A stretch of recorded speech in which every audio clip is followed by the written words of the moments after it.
A Bíblia, meus irmãos, abra aí, por favor, em Jeremias, no capítulo 2, profeta Jeremias, capítulo 2. Jeremias, capítulo 2.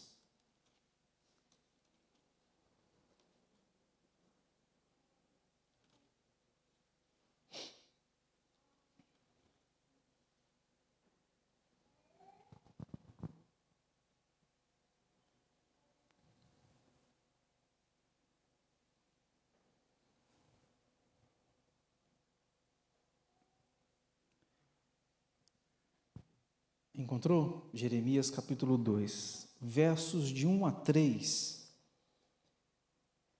Eu vou ler, você preste atenção na leitura deste trecho das Escrituras. A mim me veio a palavra do Senhor dizendo: vai e clama aos ouvidos de Jerusalém. Qual é o clamor? Agora que começa o clamor, ó. Assim diz o Senhor: lembro-me de ti, da tua afeição quando era jovem, e do teu amor quando noiva, e de como me seguias no deserto, numa terra em que não se semeia.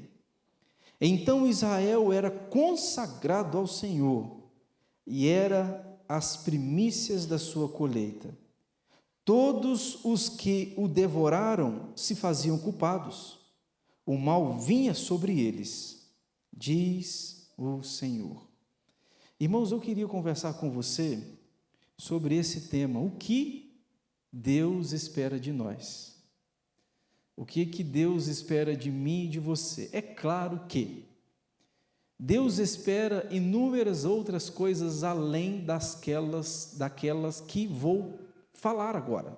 É claro, Deus espera de nós coisas inumeráveis descritas nas Escrituras, mas eu separei, à luz desses 3 versos, 3 coisas que penso eu são um desejo de Deus para o meu e o seu coração, que Ele espera da gente. Ele espera do pobre, do rico, Ele espera do negro, do branco, desde que este pobre, rico, negro, branco, seja crente. Então, do crente, Deus espera essas 3 coisas aqui, embora Deus espera muitas outras, eu vou citar 3, que eu penso que podem ser muito úteis na minha vida e na sua vida, para a gente agir e tomar iniciativa diante do pedido de Deus. Mas antes de eu falar quais são essas 3 coisas, eu queria lembrar você sobre o profeta Jeremias. Ontem, no aniversário da Laura, a Laura celebrou ontem 12 anos, e eu li o capítulo anterior no aniversário dela, quando Deus diz para Jeremias: olha, antes de você nascer, eu te escolhi, e eu te designei profeta às nações. Deus olhou para Jeremias e falou: Jeremias, agora que você entende, eu quero te explicar uma coisa. Antes de você entender que é gente, eu já tinha escolhido você. Você é fruto de uma escolha, de um desejo meu. E Jeremias, não fica só nisso. Eu designei você para que você seja um profeta. Você vai ser uma bênção. E essa palavra ser um profeta talvez pode trazer para a gente um certo glamour. E esse glamour, ele é mais contemporâneo, porque no tempo de Jeremias não era glamuroso. Ninguém fazia e batia palma quando você dizia ser um profeta. No tempo de Jeremias, não. Para você ter ideia, ele profetizou 40 anos como profeta. 40 anos. E na Bíblia, poucos homens foram tão impopulares, preste atenção, impopulares quanto Jeremias. Profeta no tempo bíblico não era querido do povo. Quando chegava um profeta numa cidade, geralmente o povo falava assim: você veio perturbar essa cidade? Porque a mensagem que o profeta trazia, quando este profeta era de Deus, era geralmente uma mensagem de apelo, de exortação, de buscar arrependimento do povo. Geralmente era assim. E com Jeremias não foi diferente. Durante o seu ministério, Jeremias focou muito: arrependei-vos, arrependei-vos, arrependei-vos. Por quê? Se vocês não se arrependerem, Jeremias disse isso, se vocês não se arrependerem, Deus vai mandar a nossa nação, o povo dele, para o cativeiro. E vocês vão ficar lá 70 anos. Isso tudo antes de acontecer. E o que o povo fez? O povo fez o que eu faço, e talvez você pode fazer: não ouvir, achar que isso não é com a gente. E o povo não se arrependeu, e no ano 586, vocês se lembram, que Nabucodonosor sitia Jerusalém, e aquela cidade sitiada agora é dominada. Ele vai mandar várias levas como cativos para a Babilônia. Dentre essas levas, você lembra que vai Daniel, seus amigos, vai Anata, mas sobra uma multidão em Jerusalém, que o próprio Jeremias vai contar em Lamentações, que muita gente tinha que comer carne de gente para sobreviver. E Jeremias diz no capítulo 4, se eu não estiver com a memória ruim, de Lamentações, que melhor é aqueles que morreram a fios de espada, porque a situação foi muito caótica, não tinha comida, não tinha alimento, não tinha animal, não tinha pasto, foi caótico. Jeremias viu isso tudo, e ele disse ao povo que isso tudo poderia ter sido evitado, se o povo tivesse se arrependido. O que é interessante nesse texto, irmãos, é que são palavras de Deus para a nação.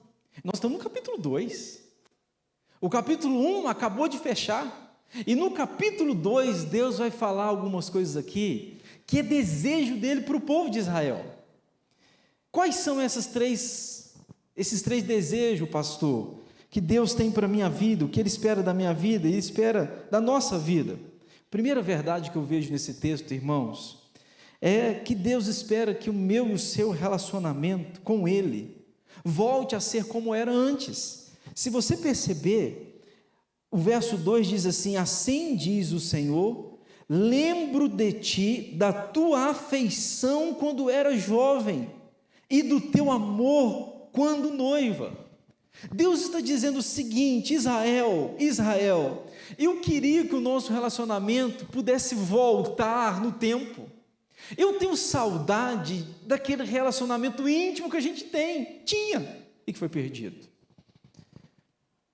Algum tempo eu estava no Afonso, acho que já contei isso para vocês, e eu pegando as coisas aqui no Afonso, numa prateleira, do outro lado da prateleira alguém disse uma frase tipo assim, mais ou menos assim: crente bom é crente que vem do mundo. A pessoa disse: crente bom é crente que vem do mundo. E aquilo veio, embora eu não quero ouvir a conversa do outro, mas a conversa foi alta, então eu acabei escutando, e aquilo ficou ecoando na minha mente. O que a pessoa está dizendo que crente bom é um crente que vem do mundo? Está dizendo que esse crente, quando ele vem do mundo, e você já viu gente assim, ele vem do mundo, foi convertido, irmãos, o fervor, a motivação na igreja é exponencial. Se você deixar ele cantar, e canta, mesmo não tendo voz como eu. Se você deixar ele pregar, e prega, mesmo sabendo pouco da Bíblia, é um novo convertido. O que você chamar ele e ela, ele aceita. Por que aceita? Porque ele tem um fervor. Deus está falando com essa nação o seguinte: eu espero de você que o nosso relacionamento volte como era antes. E você lembra como é que o povo se relacionou com Deus antes? Havia muito mais intimidade do que agora, neste momento desse texto. Irmãos, quem sabe eu estou falando com irmãos aqui, com gente que já se relacionou com Deus muito mais intensamente, né? Tinha fome de oração, tinha fome por Deus, fome de Bíblia, fome pela palavra de Deus.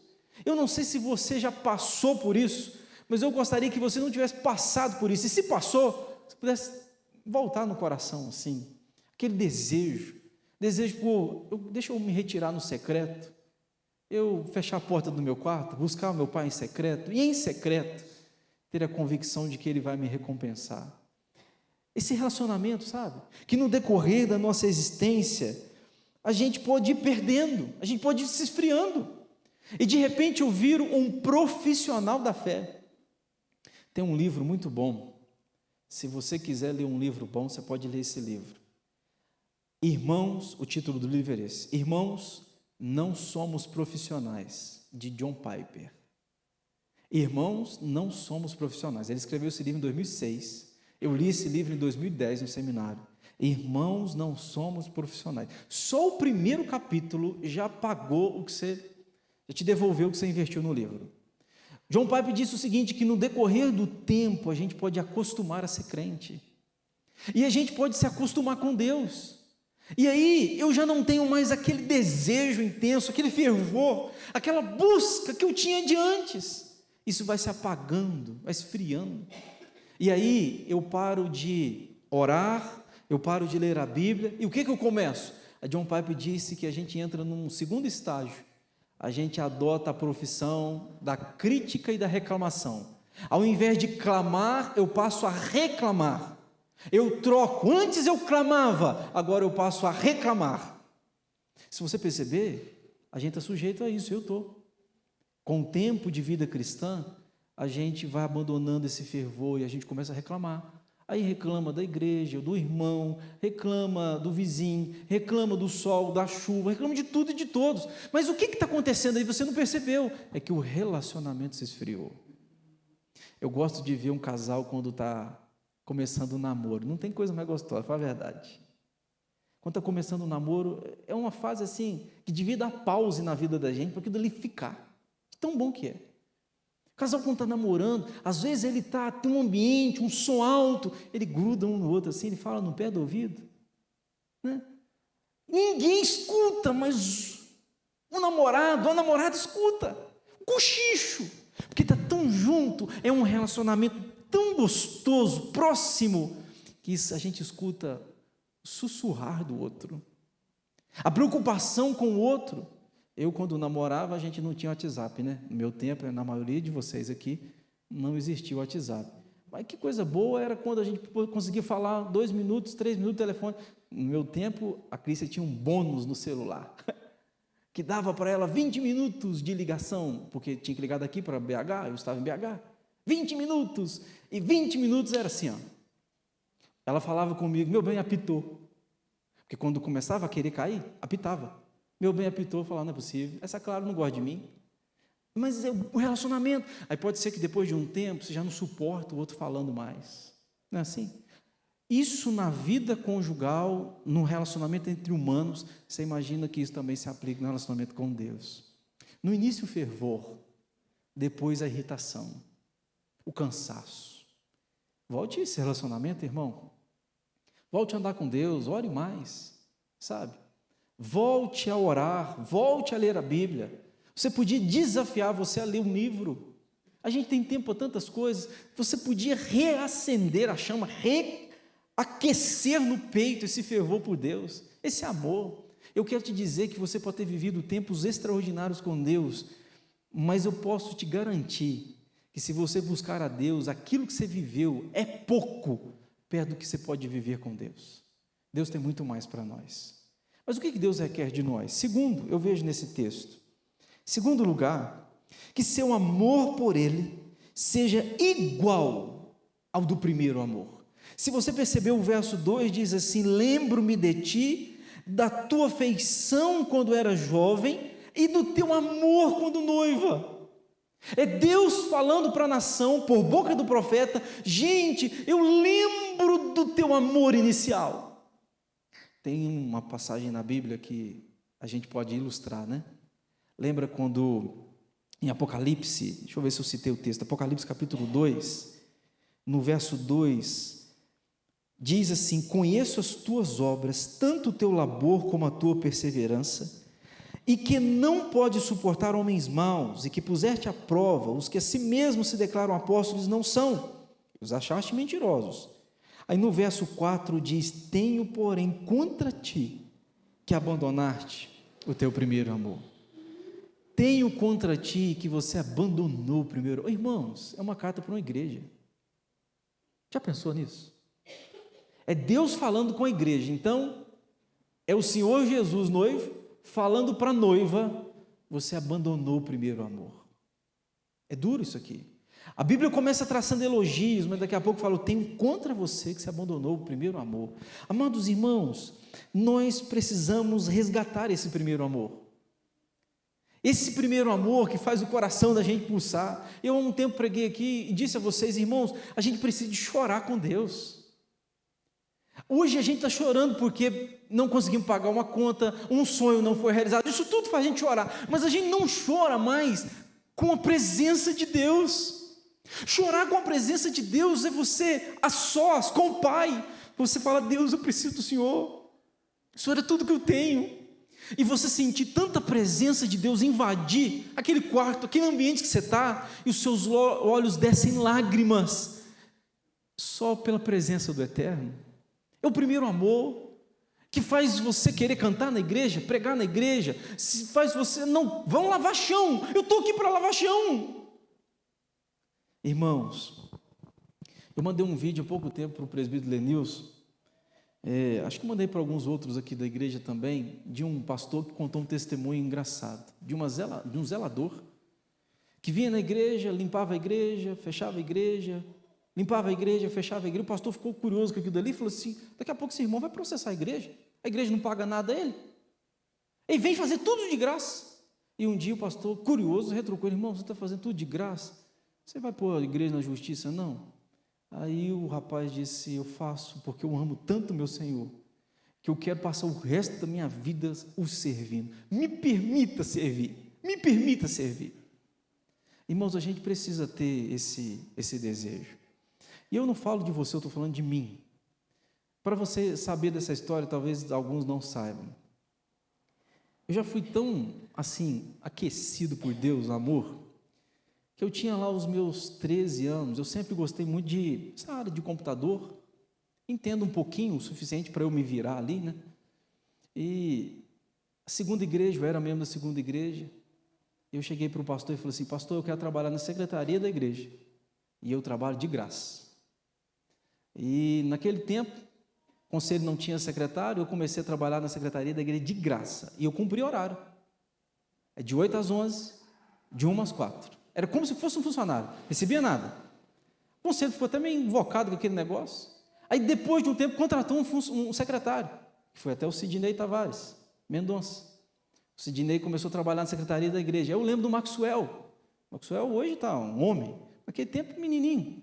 Aí o Maxwell chegava querendo saber de computador, e eu nunca gostei de ensinar computador, nunca gostei. A Cris lá em casa chega e me fala desse negócio aqui, eu não sei, se vira. Eu faço assim, eu não sei porquê, é um defeito meu, não tenho paciência de ensinar. E aí o Maxwell chegava querendo aprender, e às vezes aquilo me irritava.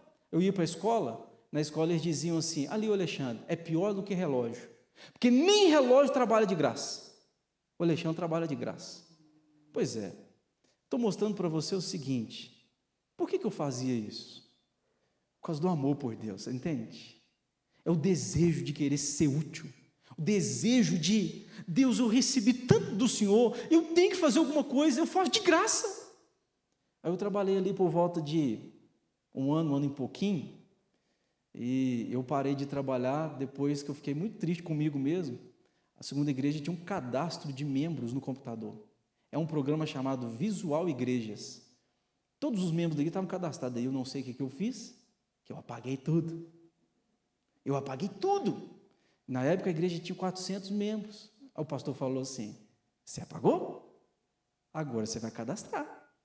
Aí eu falei, que ótimo, agora nós vamos recadastrar todo mundo e atualizar os dados. Nós fizemos uma ficha na segunda igreja, todo mundo preencheu de novo, e aí eu fui recadastrar 400 membros.